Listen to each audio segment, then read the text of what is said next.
Lo que comemos, pero también parte de nuestra ropa, la pasta de dientes, la crema de afeitar, el combustible de nuestros autos y hasta la estructura de nuestras casas. Todas estas cosas que consumimos a diario y cientos más provienen del campo. Ese contexto, la tierra, el sol, el agua, también son el lugar donde se gestan hermosas historias. Soy Juan Ignacio Martínez Doda, creador y conductor del podcast de Tu Vida, un espacio donde los invito a repasar pasiones en el campo y más allá del campo. Pasen y escuchen.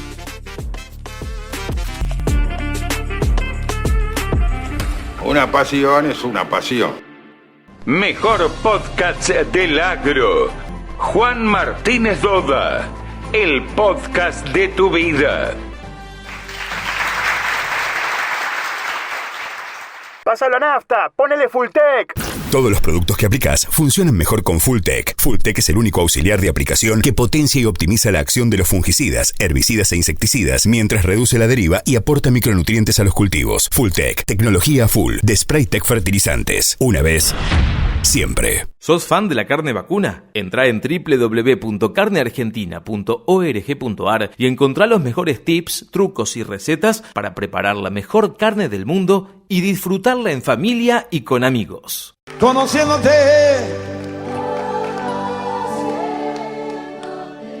Yo de chico me crié en el campo, nacido en Humboldt. ¿Y tus viejos? Tambero, sin luz artificial, tacho de acero 50 litros. Y yo me crié en ese mundo. El olor de el sorgo recién trillado con la Rotaña 61 te queda acá adentro. Eso es impagable. Uno come lo que cabe en un plato, porque al fin del día las pasiones siguen siendo la misma con inteligencia artificial o sin inteligencia artificial. Militante de la cerveza negra, la torta alemana, el Carlitos y el 9 de Unión o el 10 de Unión de Santa Fe. ¿Está claro? ¿Música por dónde va? Un genio fue Raúl Barbosa, el Chango Espaciuc. Cuando vos escuchás La Calandria de Isaco Abipol, es de puta madre. El caracú con pan fresco y sal. El dulce de leche y la crema recolectada casero en pan de campo. Fenomenal. Todo low fat, colesterol free. El marmoreado no es bueno para una buena empanada, vea.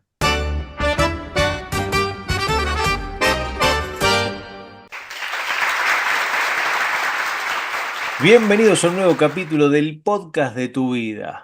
En estas charlas en las que quienes están vinculados a la producción de alimentos, la gente de campo, cuenta su historia en el campo y más allá del campo. Nos puedes escuchar en Spotify, ver en YouTube y leer en Bichos de Campo. Y como siempre les digo, nos escuchás cuando querés. Prendiendo el fuego para hacer un asado, revolviendo la olla de un rico guiso, entrenando, recorriendo lotes, algunos volviendo a casa y, ¿por qué no?, regando las plantas del parque. Además, si les gusta lo que hago ya en un plan fanático, pueden dar seguir en Spotify y en YouTube y recibir las notificaciones de nuevas publicaciones y estrenos. Hoy vamos a desandar los caminos en la historia de Roberto Bizán. Nació el 7 de octubre de 1955. Este año 2025 cumplió 70 el tipo, che. Es licenciado en Economía, con un máster también en Economía, hoy profesor titular en la Facultad de Ciencias Económicas de la Universidad de Buenos Aires, y uno de los que forma, junto al gran Ricky Negri, uno de los primeros entrevistados del podcast de Tu Vida, y otros más también, de la Peña de los Nerds, así la llamó Ricky Negri, que en el ITBA busca capacitar en agronegocios a jóvenes vinculados a la tecnología para atraerlos al ecosistema del negocio rural. Se ha desempeñado como coordinador del Censo Nacional Agropecuario en 2018, ha sido consultor de organismos como la CEPAL, el Banco Mundial, el INTA, así como en el ámbito privado también es consultor de empresas. Hoy les propongo hablar un poquito de agronegocios, pero lo que más me interesa, y ustedes saben cuál es el espíritu de este podcast, es conocer los caminos en su vida, las decisiones que han ido marcando sus caminos y sus elecciones hasta llegar a hoy. Bueno, Roberto, bienvenido, ¿cómo estás? Bueno, bien, muy amable por la invitación. Lo de nerd me queda un poco grande, básicamente por la edad. Pero alguien dijo por allí que la edad no es la que uno tiene, sino la que uno ejerce. Ja, que arrancamos duro por arriba. Yo creo que debe venir Este, por ahí, porque eso es algo que dijo tu compañero ahí de cátedra, el gran Ricardo Ricky Negri, así que yo lo tomé nomás y me gustó la peña de nerds, porque para mí los nerds son los fanáticos de algo que se ponen en algo minucioso, y a ustedes los veo discutiendo hasta altas horas de la noche de una cosa y esto, discutiendo en el buen sentido, aportando y uno de una cosa y otro otra y vamos por acá, me los reimagino, así que yo creo que les cabe bien, no importa la edad, para el sí, nerdismo. es un detalle. Che, bueno, si querés arranquemos por el principio para romper el hielo cronológicamente. ¿Y cómo fue tu infancia? ¿Dónde naciste y te criaste? Dale, Cerrás los ojos y ¿qué te acordás haciendo qué? te aclaro que en una de esas te sorprende. Yo soy cuarta generación de suizos alemanes, mamá de descendencia piamontesa, nacido en Humboldt, un pueblo en ese momento debería tener 1.200 habitantes, no en el pueblo, en el campo, entre Humboldt y Pilar, donde está el Alemán, a 10 kilómetros, en un lugarcito que se llama Colonia Nueva y que pintaba pa' pueblo y que supongo quedó muerto ahí. Yo me crié en el campo. Mi bisabuelo o mi tatarabuelo de parte de padre, tengo el contrato de Aarón Castellano de 1876 original, Mirá. de uno de los pedazos de colonización y la historia relatada posterior de la colonización de Humboldt que viene después de la de Esperanza, porque se equivocaron en la mensura y 10 12 años después hicieron otra camada de suizos alemanes que vinieron y ahí vino mi bisabuelo. En un barco en el cual vinieron, según contaba mi papá en vida, algunos apellidos, un tal Williner, un tal Reutemann, de los de la zona. Digo, eso a mí me matrizó porque yo de chico me crié en el campo. Hasta los 18 años tomaba pensión en el pueblo de lunes a viernes y laburaba en el campo. Iba al campo, campo chico, Juan Martínez. Sí, sí, sí. Chico de bolsillos cortos y plato, no hay que dejar nada en el plato y cosas por el estilo, ¿no? Es más. Yo nunca entendí a la gente de ciudad hasta que ya pasados los 40 volví a la economía agropecuaria, cómo hablaban de hectárea, porque en mi infancia en la mesa se hablaba de concesión y la concesión era el lote mínimo que le había otorgado Aarón Castellano, Carlos Casares, Devoto, Ujú. etcétera, etcétera, pero en este caso Aarón Castellano, las famosas 33 hectáreas que permitían vivirle a una familia en la lógica siglo XIX, fines del siglo XIX, Nela norte de Italia y o Cantón de la Valais. Ujú. Por eso en la zona se los conoce como los valesanos. Algunos en San Jerónimo Norte, otros en Humboldt, etcétera, etcétera. Mirá. Eso quiere decir que soy activo militante de la cerveza negra, la torta alemana, el Carlitos, no el sándwich, y el 9 de Unión o el 10 de Unión de Santa Fe. ¿Está claro? Muy bien, muy bien. Che, y tus viejos, bueno, que se dedicaban al Tamberos, campo? tambero. Yo te puedo contar lo que es el tambo de la década del 60. Ponele 68, 69. Sin luz artificial, tacho de acero de 50 litros, llevado por carro a la cooperativa de primer grado porque Sancor todavía no había nacido, y eso hay historias e historias dando vuelta, con el suero de vuelta para los cerdos, y yo me crié en ese mundo. Y en algún momento, en este pueblo, un grupo de personas arma la escuela secundaria, y yo soy de la segunda camada de esa escuela secundaria que egresa en el 70 y 73, 72, diciembre del 72. Linda época. Mm, O sea, linda época en este sentido. A mí me tocó un experimento en un pueblo semi-rural donde un conjunto de profesores, todos jóvenes, la mayoría militante, más una monja que dirigía la escuela secundaria primaria a la que yo fui y un pastor protestante, aunan y arman una escuela. Yo te diría que cuando veo los programas hoy, a mí me sorprende. También me sorprende darme cuenta de que algunos de mis profesores ya pasaron a mejor vida, no de la manera natural. ¿Los entendemos? mm. Entonces yo me crié en ese mundo y a los 18 años, 17, 18, mi familia se mudó del campo de 120 hectáreas. Sí, Primero sí. 70 y después vamos comprando de a puchito por donde vos enganchás y lo paga la inflación. Si querés te cuento cómo el olor de el sorgo recién trillado con la Rotaña 61 Mm, te queda acá adentro, eso es impagable. O el boom boom del tractor Pampa.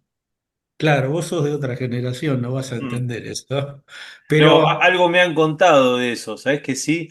Pero, ¿sabes qué me gusta preguntarle a mí siempre? De esa época hablaste en un momento de comer hasta que no quede nada en el plato, y a mí me gusta preguntarles por las comidas. Vos cerrás los ojos y decís, ¿te acordás de la comida de la nona o de tu vieja? Ese olor, ¿qué se te viene así como decir, ah, esto era... sumo, el caracú con pan fresco y sal. El dulce de leche y la crema recolectada casero en pan de campo, fenomenal. Todo low fat, colesterol free. ¿De acuerdo? No, pero digo, ese mundo, que es un pedazo, ojos vista de los años actuales, del mundo agropecuario, a mí me marcó con una impronta de el arraigo que tiene esto como actividad. Pero lo veo después cuando me intelectualicé. Esa época era, y hasta no hace mucho, de caballo en pelo. Digo, ese tipo de ir a pescar, de las carneadas, una notable reunión social del interior, sin luz, carneada, verdulera, los sábados a la tarde de visita a visita, en un mundo de una sociología que la urbanidad nunca lo llegó a entender bien. Yo voy ahora y me siento en el campo y ya dejé de ser Robertito y pasé a ser Don Roberto.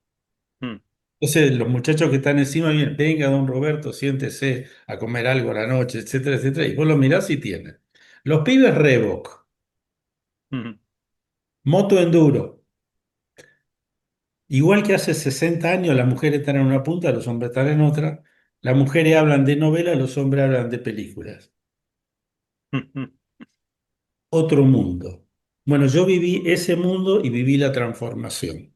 Y cuando viví la transformación, me fui a estudiar, terminé la secundaria, hice la mochila y me fui a estudiar a Rosario. La primera vez que viajaba en colectivo. mm. Me fui a Y estudiar a... Sí, dale. no, y te quería preguntar justamente de eso, ¿por qué elegiste economía? Digamos, no sé, podría haber sido con todo esto que me contás, y viviendo en el campo tanto tiempo, y decís, che, bueno, voy a ser universitario, bueno, ¿y por qué no surgió agrónomo? ¿Por qué no surgió veterinario? ¿O por qué Bien. sí surgió economía? Porque en toda la secundaria fuimos muy incentivados por los docentes.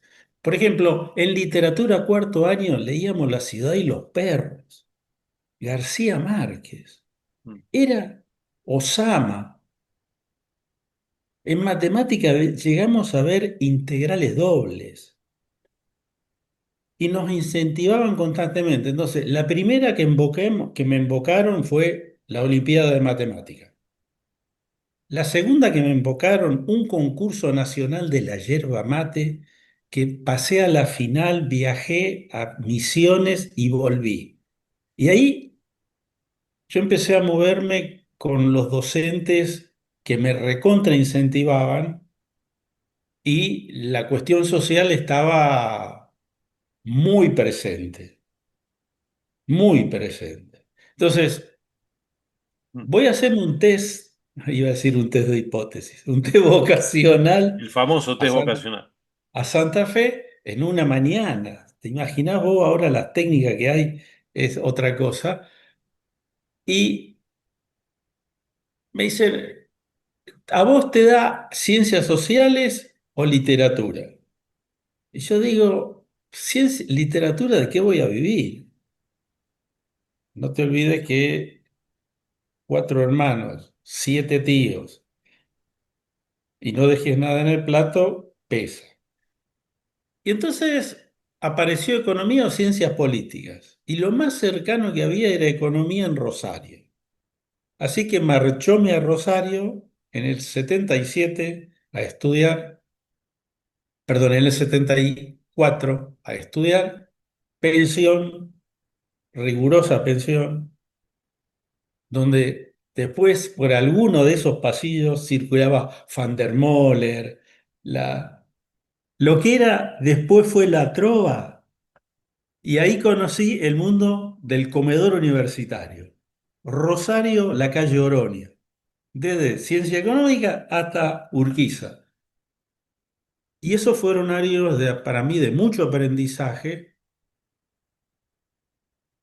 con ansia de independencia. Al segundo año vendía nafta de noche en una parada de una estación de servicio, En una gasolinera. en una gasolinera. Para un tipo, me da la llave, le cargo el gozo y me dice, ¿y usted qué hace acá? Yo ni lo había mirado. Me dice, yo soy... le digo, profe, disculpe. Venga a la facultad y véame que vamos a ver lo que podemos hacer. Ahí empezó mi vida académica. Ah, Yo me recibí en el 77, era época diciembre del 77, hice muy rápido la facultad porque tenías dos opciones, o la militancia y el riesgo, que cuando estás en ese nivel es absolutamente brutal, porque no tenés de dónde agarrarte, o no tenías de dónde agarrarte. Entonces yo me concentré en laburar, estudiar, estudiar, laburar y me recibí.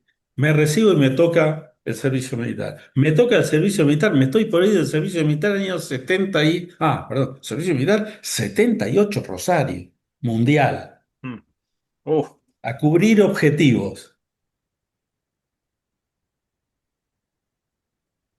Ese año fue un año durísimo para mi vida. Yo seguía saliendo del cuartel, iba a dar clase porque era alguien que pintaba bien, según dicen, en economía, y volvía y hacía toda la parafernalia militar. Llega diciembre, Bill. Me chupé 23 meses adentro de Bill. Eso a mí me dio una visión del mundo después, elaborándolo, jerárquico, militar, una conformación de la sociedad que no condecía con la que yo venía. Y me vine para Buenos Aires,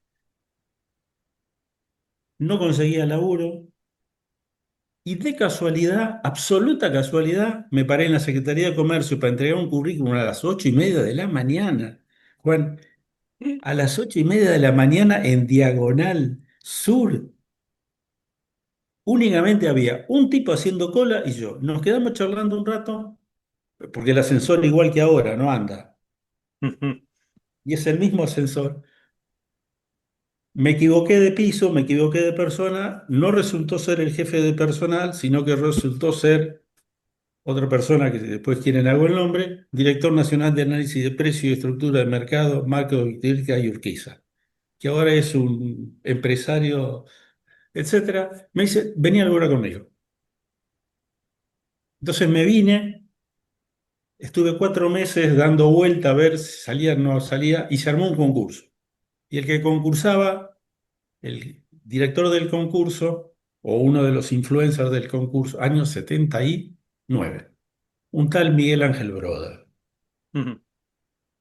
En ese esquema yo entré a trabajar en la Secretaría de Comercio y me volví un experto inicialmente en industria, siderurgia, automotriz. Caminé todas las plantas hasta el año 81, fines del 81. Cambia el gobierno, Broda, a quien le reconozco y le agradezco, me dice, usted tiene que irse a Chicago, porque tiene que irse a Chicago. Miguel, no tengo plata. Bueno, va al SEM.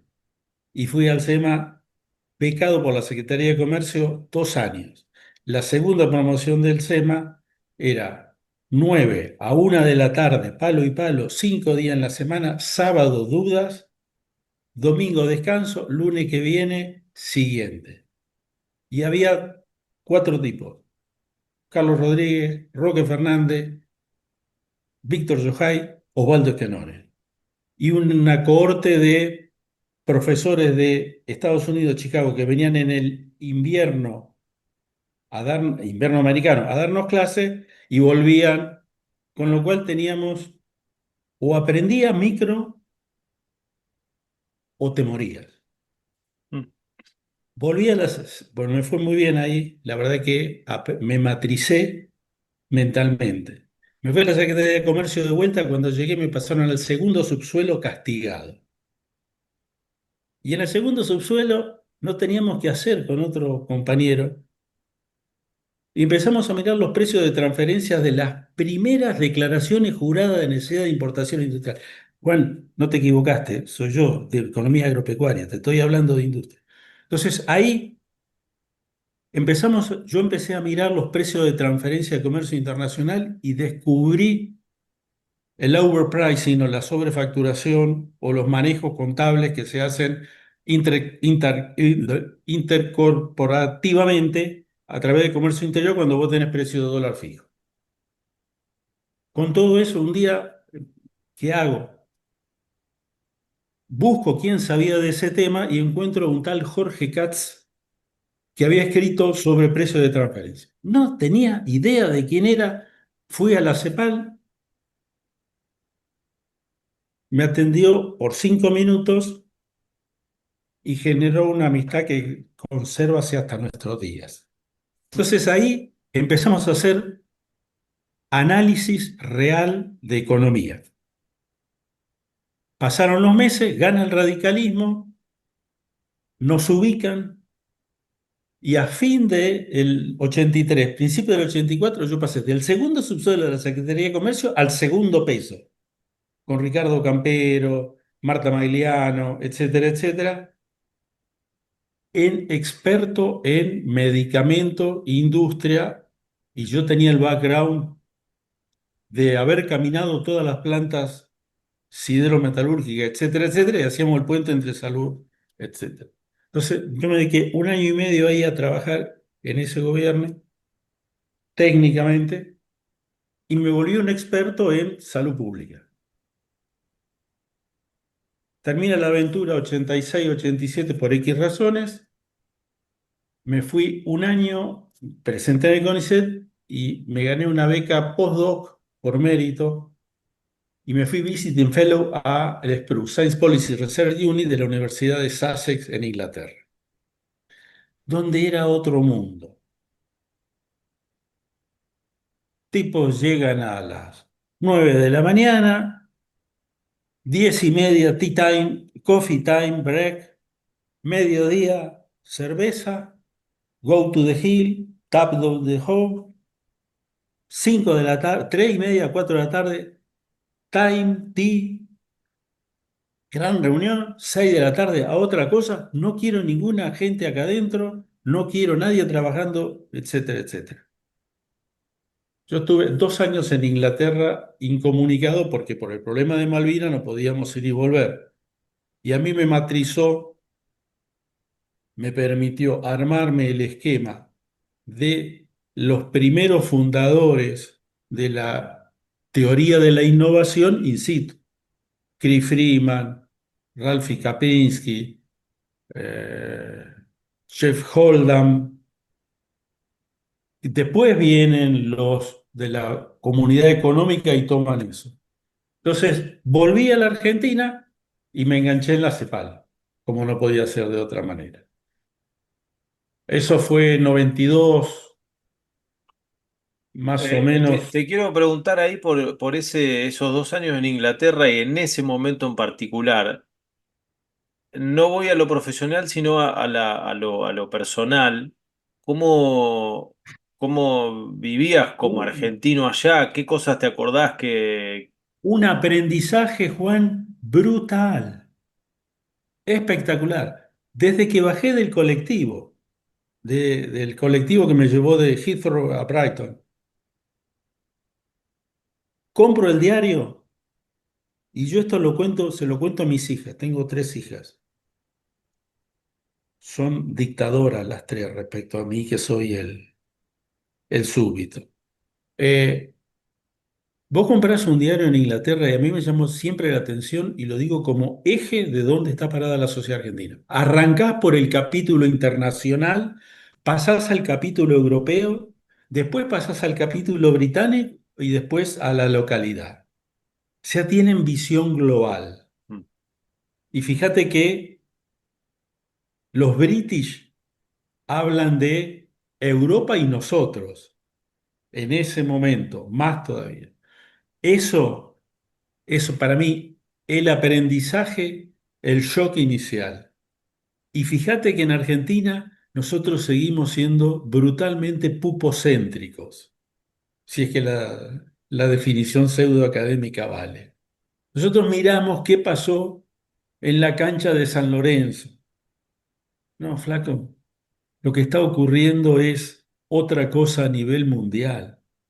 Estamos mirando en general otro parámetro.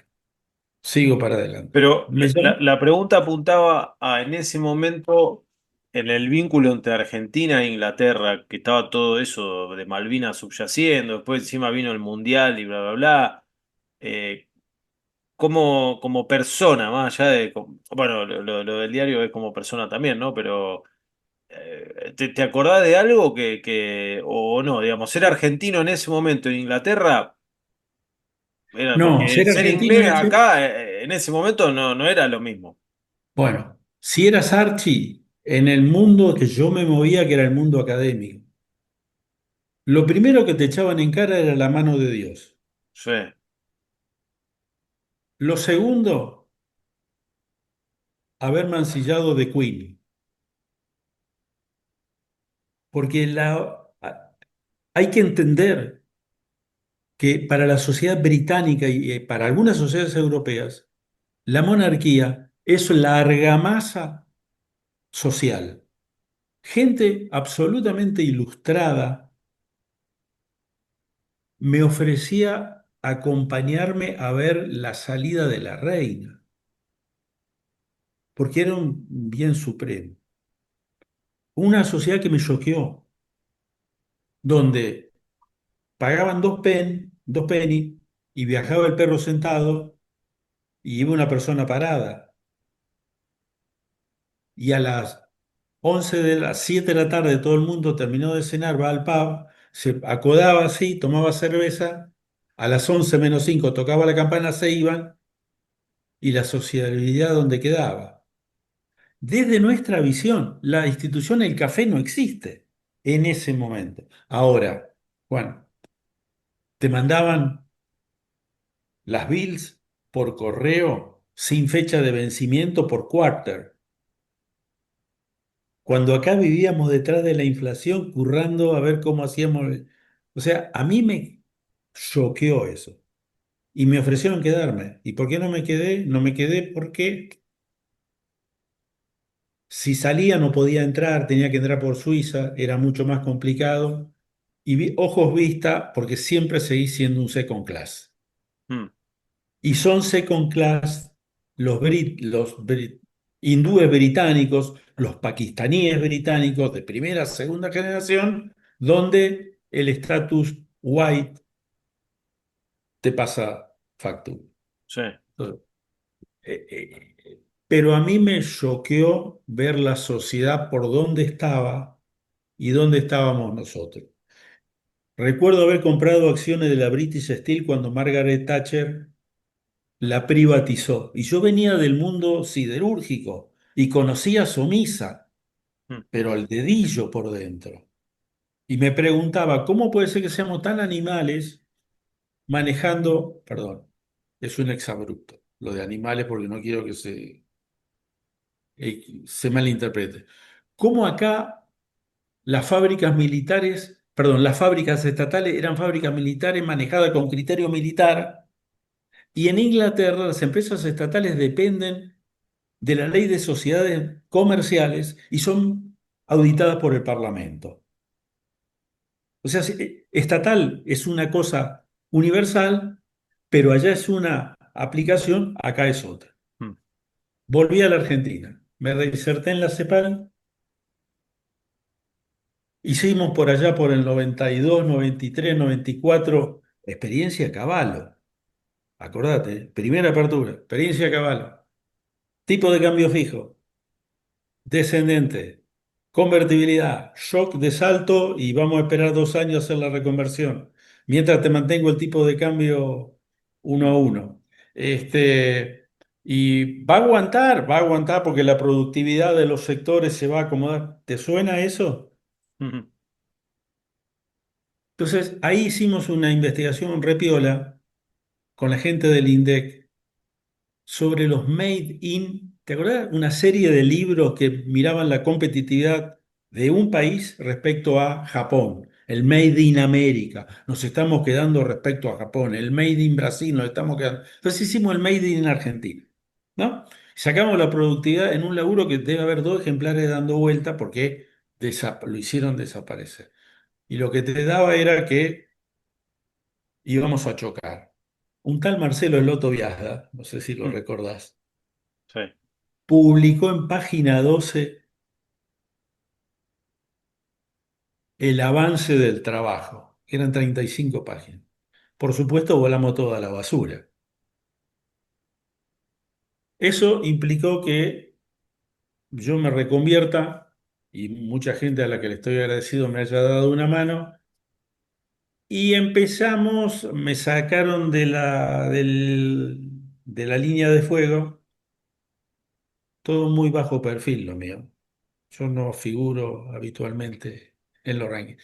Y me ofrecieron formar parte de un equipo en el Ministerio de Educación que lo dirigía un tal Juan Carlos del Bello, por si te suena, que era Mm. el número 3 de la jerarquía, Cavallo Liach del Bello. Y del Bello se fue a Educación, a Política Universitaria y armó el sistema de ciencia y tecnología con la agencia tal cual lo estamos revisando hoy en los años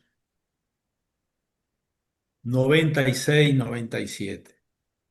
¿Y cuándo te volvés a encontrar con el mundo agropecuario, rural, agronegocios? Porque hasta ese momento yo volví a Santa Fe para saludar a los viejos e ir a caballo e ir a pescar al arroyo. Entonces, eso empezó a funcionar, me enganché en ese mundo universitario y alguien me dijo, ¿por qué no te venís con nosotros a trabajar a la Universidad Nacional de General Sarmiento? Y marchóse el caballero a la Universidad de General Sarmiento a hacer lo que hacíamos en la CEPAL con más libertad y con más plata. ¿Qué hacíamos? Un triángulo donde vos decías estructura de la red, tecnología, política e institución y en la mitad cómo funcionaba. ¿Y qué estudiábamos? Estudiábamos Chemea, ¿te acuerdas de la camisa Chemea? Mm, sí. Techin, Compropyme, Aluar, Volkswagen, Techin, Aluar, Volkswagen, Chemea. y se nos acababa. Y pasamos a ver cómo funcionaban las redes en el mundo turístico. Y funcionan de esa manera. Y yo aportaba todo lo que sabía de salud pública, las famosas redes del PAMI. Hasta que en algún momento a mí se me ocurrió, ¿y si ponemos la soja en el medio? Entonces escribí un paper con lo que sabía y con un equipo que me fue ayudando. Perdón, siempre anduve armando equipos y siempre tengo dos o tres asistentes. Después se van, vienen, forman parte de la red, pero a mí me encanta laburar de esa manera, ¿no? Entonces pusimos la soja en el medio, escribimos un paper y no sabía quién me lo podía corregir. Y había una persona que venía en ascenso en ese modelo, esto del año 96, y se lo mando por internet, cuando todavía se... Todavía, el dial-up. Exactamente. Entonces esa persona me contesta, ¿puedo usar tu gráfico? A la vuelta, estoy en China, te cuento, se llama Gustavo Grobo. Ujú. Entonces, ahí hice clic y yo empecé a mirar el mundo agropecuario, no, el mundo de lo biológico, porque venía con mucha carga de medicamentos, plantas farmacéuticas, etcétera, etcétera. Digo, a Roberto Gol y el grupo Chemotecnia Cintial, yo lo conocí por medicamentos. Después ellos vendieron y Monsanto agarró la red de distribución, la planta Pero, Pegasystems. ¿qué era eso que vos le mandaste, digamos? ¿Qué era lo que, para explicarlo sencillo, digamos, ¿no? Un paper que decía, el agro se arma en tres patas. 2/3 de la tierra aproximadamente se alquila, 2/3 de las actividades está tercerizada en manos de los contratistas de servicios agropecuarios y 2/3 de la estructura de costo depende del sector industrial.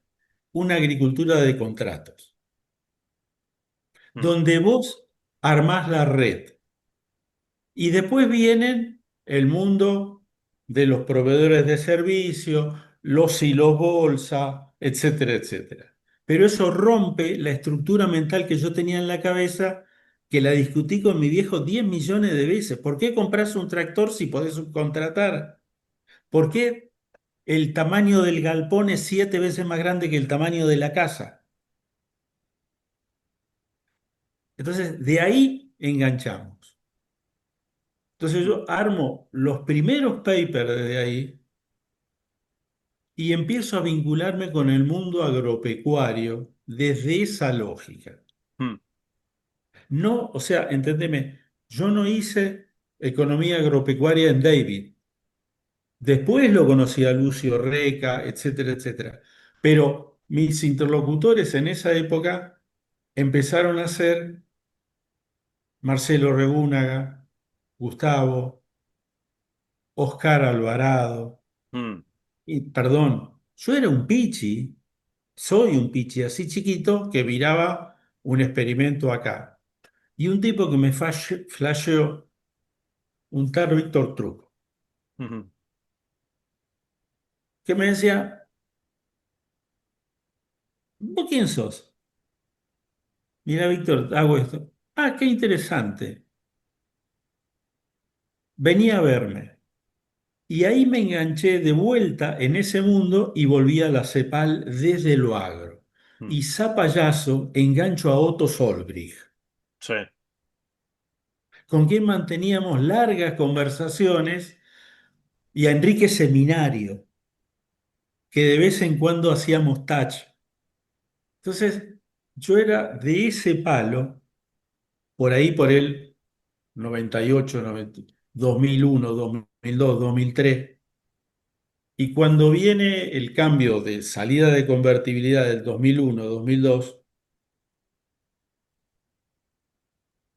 este modelo empezó a ser una bomba como funcionaba. Y ahí yo vuelvo al campo. Eh, Roberto, Me interesa cuál es tu visión hoy de los agronegocios, qué mirada tenés hoy, qué está pasando, qué cosas te entusiasman, cómo lo ves.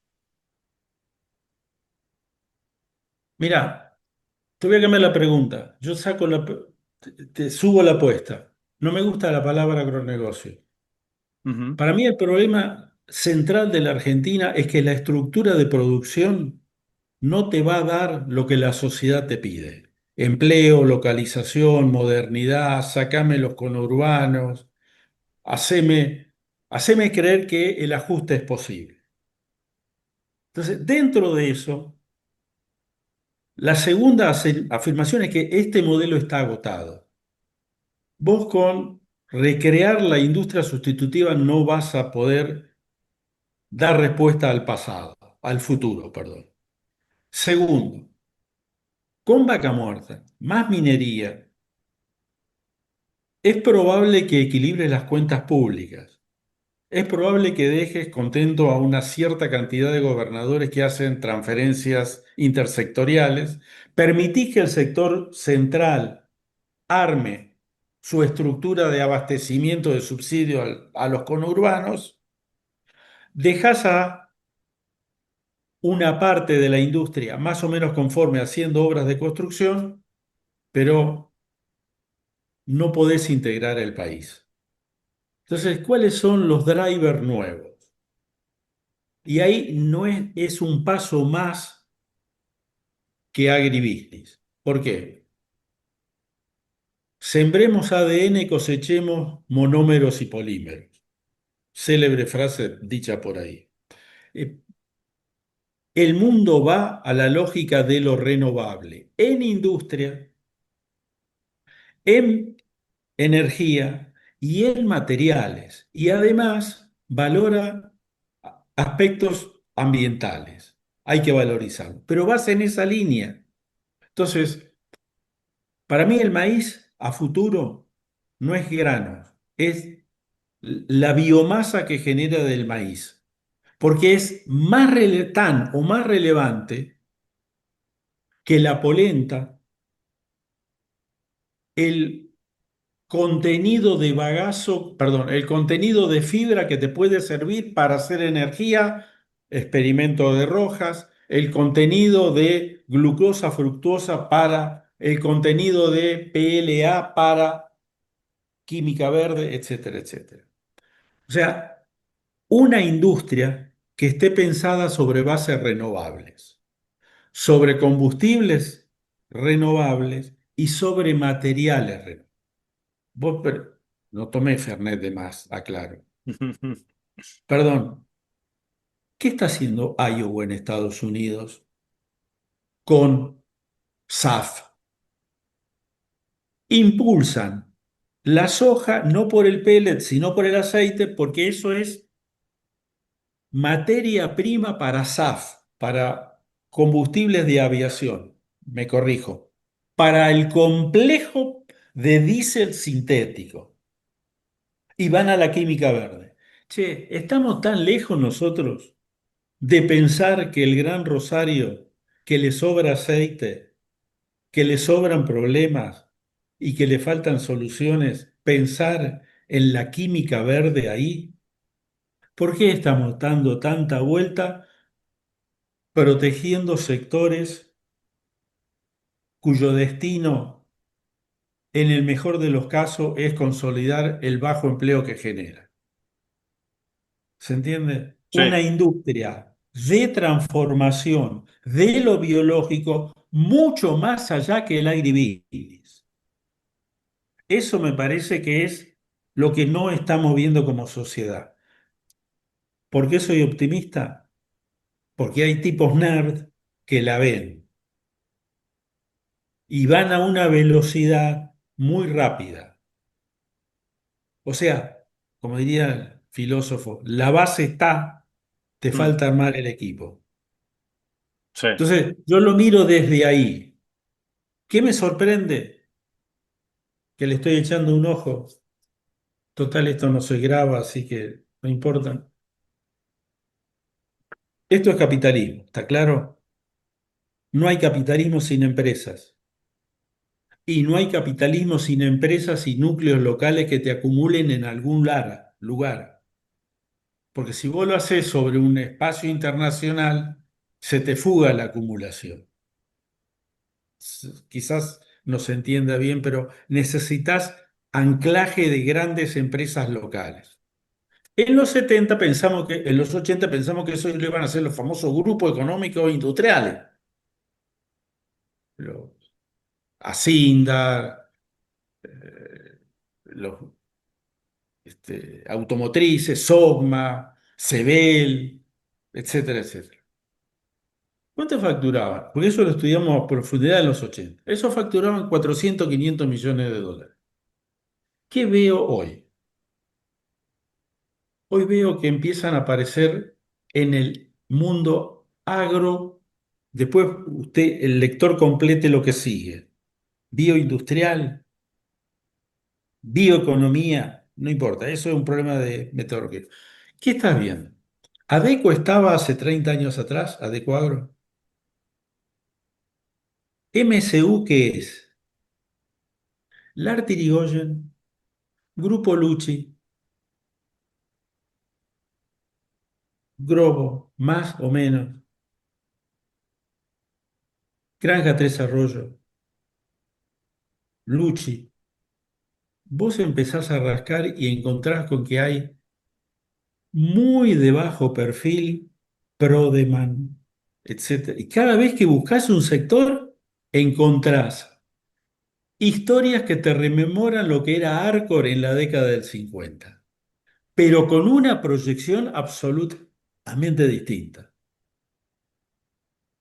Mm. Entonces digo, estoy explorando la idea de si no estamos ante la posibilidad de que, así como hubo gente que describió brillantemente la segunda revolución de las Pampas, mi pregunta es, ¿quiénes son los revolucionarios de esa revolución? ¿Qué fue de la vida de los Pules?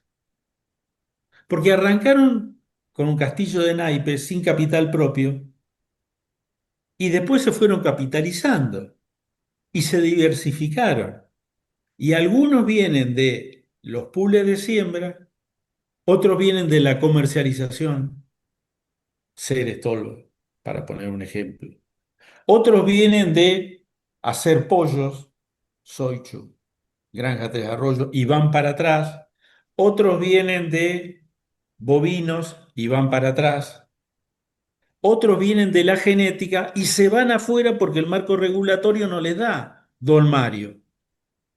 O sea, a mí me parece que estamos en presencia de una conformación de grupos económicos agrobioindustriales que se suman a los 4 o 5 grandes del buen humor, me refiero con todo respeto, AGD, Arcor, etcétera, etcétera, que ya están en una segunda camada. Mm. Y le pongo una ficha adicional a las cooperativas.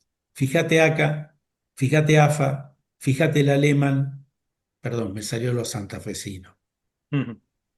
Fíjate Cooperativa Avellaneda, 9 de julio, en localidades ancladas que no figuraban en el mapa agropecuario. Quimilí, Charata, La Lajita, Venado Tuerto.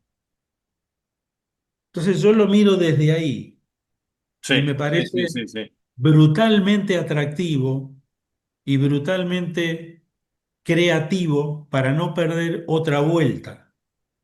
Fíjate, ¿qué fue de la vida de Basali? ¿Qué fue de la vida de Relmó? ¿Qué fue de la vida de Rotania?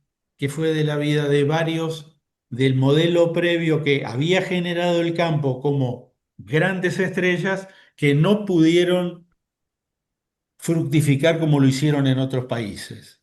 Ahora tenés una camada nueva. ¿Entendiste lo del nerd? Ujú. Sí. Che, te quiero preguntar, Roberto, por qué es lo que más te gusta de lo que haces hoy. De todo lo que haces, ¿qué es lo que más te gusta? Cada vez leo menos, cada vez camino más, cada vez observo más la naturaleza. Mm. Es una fuente inagotable de sabiduría. Y querés que te diga la verdad, leo poco, leo clásicos. El Gato Pardo me parece excepcional. Y pequeña anécdota, la vez pasada me quedé charlando largamente después de una charla con un domador. Y yo le pregunté cómo se doma un caballo.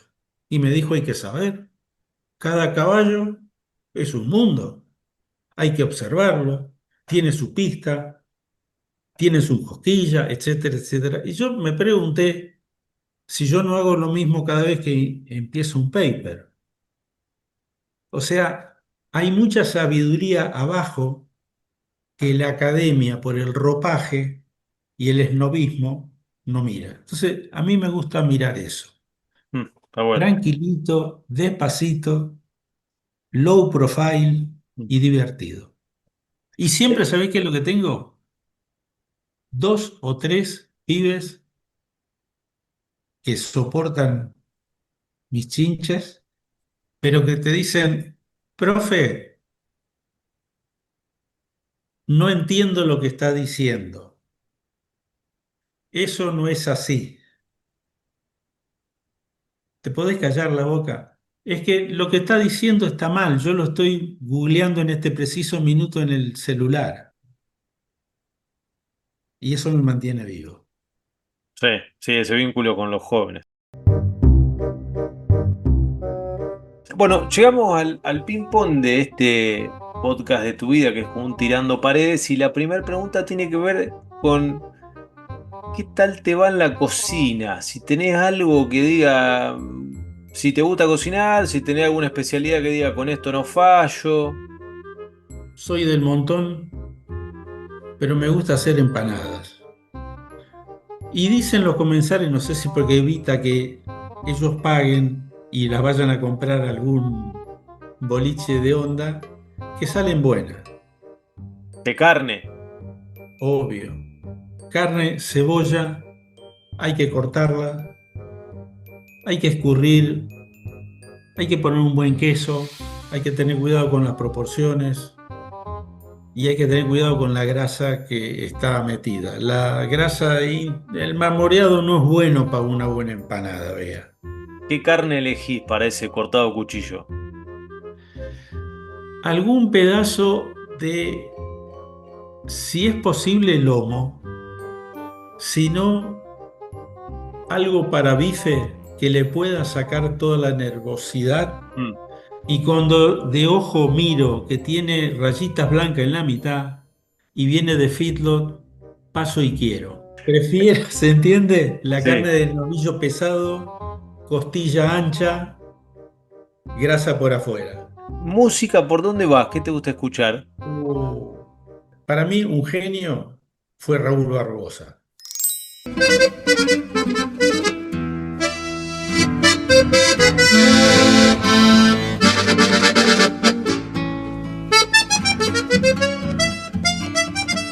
Brillante el tipo, excepcional.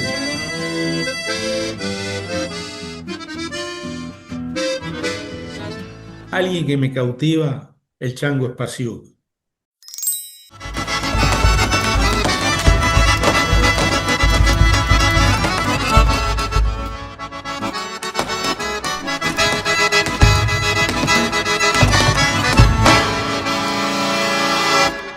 La fusión musical de las culturas del interior es una cosa maravillosa. Muchísimo, perdón, me sale la defensa del interior. Tan o más notable que el tango, por el tipo de compases y además por cómo la sienten. Cuando vos escuchás La Calandria de Isaaco Abipol, es de puta madre. Según cuenta una leyenda de mi tierra correntina, la calandria era una guaina muy cantora y peregrina. Ambulando por los montes, iba la guaina cantando, y alegrías y canciones a su paso iba dejando. Por su canto dulce y puro, Dios premió luego a esta china, transformándola en calandria de mis selvas correntinas. Ese errado irracional. Me gusta, me gusta. Em, si pudiese subirte al DeLorean, el auto ese de volver al futuro, y poner una fecha para atrás, porque para adelante todo querríamos ir adelante y saber qué va a pasar con la cuestión económica y ya está, nos hacemos ricos. Pero no, para atrás, tenés que ir para atrás. ¿A qué momento, situación, qué fecha pondrías ahí para estar un rato y volver? Para volver a sentir algo de ese momento, no sé, eso. Los 3 momentos que tuve a mis hijas recién nacidas en los brazos. Impagable. No se lo digas. Se van a enterar. Si pudiese tener algún superpoder, ¿qué superpoder te gustaría tener? Que hacerle ver a mucha gente que la vida es corta y la distancia entre la fantasía y la realidad para vivir bien puede ser tremendamente grande y te arruina la vida. Uno come lo que cabe en un plato. 60 autos no te llevan más rápido ni más lejos. Eso dicho por alguien o dicho desde una posición donde tenés un auto y tenés un plato. ¿Se entiende? Sí, sí, sí. Pero esa fantasía a futuro, por imposición de medios, por mandatos, etcétera, etcétera, de consumismo, sin anclar en lo natural, porque al fin del día las pasiones siguen siendo la misma con inteligencia artificial o sin inteligencia artificial. El poder, el miedo, la pasión, la angustia de la finitud de la vida. Esas cosas, por más vuelta que le dé y lo pongas en inteligencia artificial, siguen dominando al género humano. Pero esas cosas son muy personales y cada uno las matriza y las mastica en su vida y no son trasladables. Entonces la diversidad, escuchar al otro, reflexionar y ponerse en los zapatos del otro, dar un paso más atrás y preguntarse qué tengo y no qué me falta. A mí me parece que son cosas que se aprenden con los años y los golpes. Y se aprende con los golpes, cuando el sistema educativo de todo el mundo aprende golpeando. Sí, sí. Che, Roberto, para ir terminando, no quiero dejar de preguntarte, me dijiste que por ahí leías un poco menos. No sé si sos de mirar series y películas, lo último que hayas visto, que te haya gustado. La serie El Gato Pardo me pareció sensacional. Downton Abbey, Sí. una reconstrucción de Inglaterra brillante. The Queen Eden, ese tipo de... Las series históricas de Churchill, esa historia que te dice, caza el cigarro y dice, voy de fracaso en fracaso, pero de manera optimista. Sí, sí. Digo, y la construcción de ese tipo de países y de sociedades me fascina. Un libro que de vez en cuando, o autores que de vez en cuando miro, Saviano, el italiano que describe el bajofondo de Italia y las redes subyacentes, me parece de una calidad notable. Y después, chusmeo de Empoli, como todo el mundo. No estoy tan seguro de las afirmaciones que hacen, yo dudo de la gente que hace afirmaciones sin cifras, de intuición, porque es altamente probable que mire Mazzucato, ¿viste? Esa línea. Y te repito, más clásicos. Sí, sí, sí, sí. Bueno, Roberto, Te agradezco la charla, el rato. Yo les digo siempre abrir las tranqueras de sus vidas, así que gracias. No, el agradecido soy yo y espero no haber sido demasiado largo, demasiado reiterativo y demasiado pesado. Pero lo que tiene de bueno es que hoy en día la democracia electrónica funciona al toque. O sea, clic, go, afuera. Abrazo Bueno, un y abrazo grande. agradecimiento. Gracias.